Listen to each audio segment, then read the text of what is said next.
నమస్కారం. నేను చందు. సెలవుల సద్వినియోగం ఇదిగో ఇలా. వీడియో చివరి వరకు చూడండి. ఒకవేళ ఛానల్‌ని సబ్స్క్రైబ్ చేసుకోకపోతే ఫస్ట్ సబ్స్క్రైబ్ చేసుకోండి.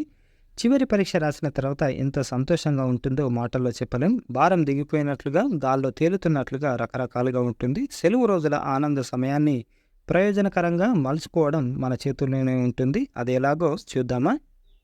ఏడాది మొత్తం సమయమంతా తరగతులకు హాజరు కావడానికి, పరీక్షలకు సిద్ధం కావడానికే సరిపోతుంది. కొత్త నైపుణ్యాలను నేర్చుకోవాలనే ఆసక్తి ఉన్న సమయం ఏమాత్రం సరిపోదు. దాంతో తర్వాత చూద్దామని ఎన్నో పనులను వాయిదా వేస్తుంటారు చాలామంది. ఈ వేసవి సెలవుల్లో కావలసినంత సమయం దొరుకుతుంది కాబట్టి దాన్ని ఇష్టమైన పనులను నేర్చుకోవడానికి వినియోగించుకోవచ్చు.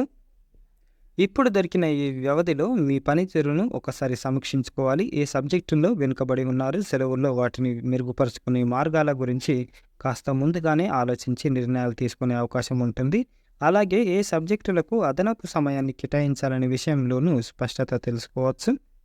ఇంటర్న్షిప్లు. కొన్ని రకాల ఇంటర్న్షిప్లు వేసవి సెలవుల్లో దరఖాస్తు చేసే అవకాశం ఉంటుంది. దానికోసం ఈ సమయాన్ని వినియోగించుకోవచ్చు. తరగతులు జరిగేటప్పుడు తీరిక లేకపోవడం వల్ల వీలు కాకపోయి ఉండొచ్చు, లేదా విషయం మీకు తెలిసే నాటికి గడువు తేదీ దాటిపోవచ్చు. ఇప్పుడు ఇలాంటి ఇబ్బంది ఏం లేదు. వివిధ ఇంటర్న్షిప్లకు సంబంధించిన సమాచారాన్ని ఆసక్తిగా సేకరించి దరఖాస్తు చేసుకోవచ్చు. ప్రణాళిక. ఇప్పటికే కొన్ని పోటీ పరీక్షలకు దరఖాస్తు చేసినట్లయితే శిక్షణ తరగతులకు వెళ్ళొచ్చు. అవి మీ ప్రాంతంలో లేకపోయినా, ఆర్థిక స్తోమత సహకరించకపోయినా సబ్జెక్టుల ప్రకారం ప్రణాళిక వేసుకొని శ్రద్ధగా చదువుకోవచ్చు.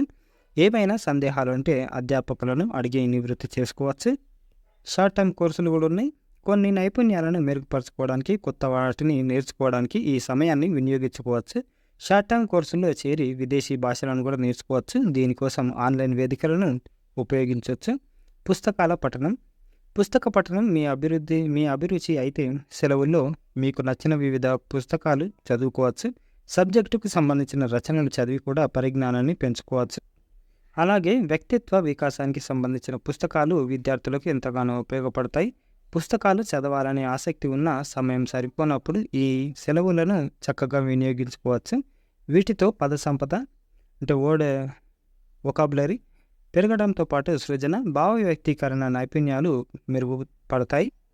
బ్లాగ్ కూడా రాయొచ్చు. స్నేహితులతో మీ అభిప్రాయాలు, ఆలోచనలను పంచుకుంటూనే ఉంటారు కదా, అలాగే బ్లాగ్ మొదలుపెట్టి చక్కగా రాయడం అలవాటు చేసుకోవచ్చు.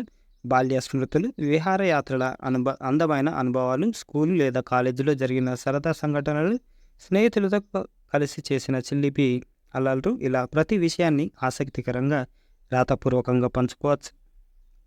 ఇకపోతే టెడ్ఎక్స్.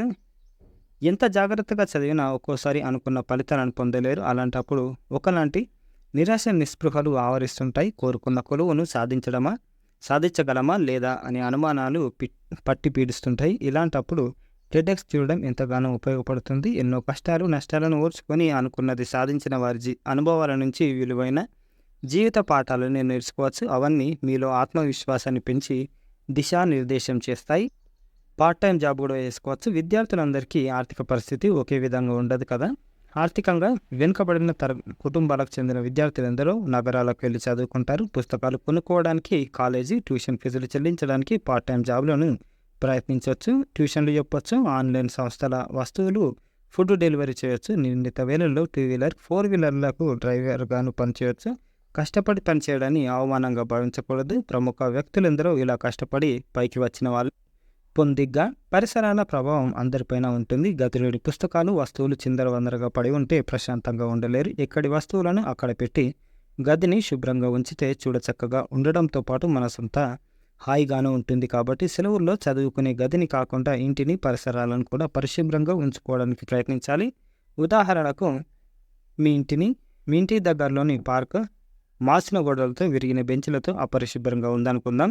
స్నేహితులతో కలిసి దాన్ని బాగు చేయవచ్చు. గోడలకు అందమైన చిత్రాలతో తీర్చిదిద్దొచ్చు. బెంచీలకు రిపేర్లు చేయించవచ్చు. మన కోసమే కాకుండా నలుగురి కోసం ఏవైనా చేయాలనే తపన ఉంటే ఇలాంటి మంచి పనులు ఎన్నో చేయవచ్చు. మనసుంటే మార్గాలెన్నో. కొత్త విషయాలు నేర్చుకోవాలనే తపన ఉండాలి కానీ వాటి వేసవి సెలవులను మించిన మార్గం ఉండదు. వాటికి ఇష్టమైన పనులన్నీ నేర్చుకోవచ్చు. క్రీడలు, సంగీతం, చిత్రలేఖనం, ఫోటోగ్రఫీ, హస్తకళలు, ఇలా ఎన్నో నేర్చుకోవచ్చు. అయితే ఈ సెలవులు పూర్తయ్యేలోపే అన్నిట్లోనూ నిష్ణాతులు కాలేకపోవచ్చు. కానీ ఆసక్తి ఉంటే అంతటితో వదిలిపెట్టకుండా ఆ తర్వాత కూడా మనం కొనసాగించవచ్చు. ఇది ఈ రోజుకి సంబంధించిన ఆర్టికల్. సెలవుల సద్వినియోగం ఇదిగో ఇలా. టైం వేస్ట్ చేయకుండా ఏదో ఒక దాంట్లో జాయిన్ అయిపోండి. మీకు ఇష్టమైనవి టైం మాత్రం వేస్ట్ చేసుకోకండి. ఇది ఈ రోజుకి సంబంధించిన ఆర్టికల్. లైక్ చేయండి, షేర్ చేయండి, సబ్స్క్రైబ్ చేయండి. Thank you. ధన్యవాదాలు.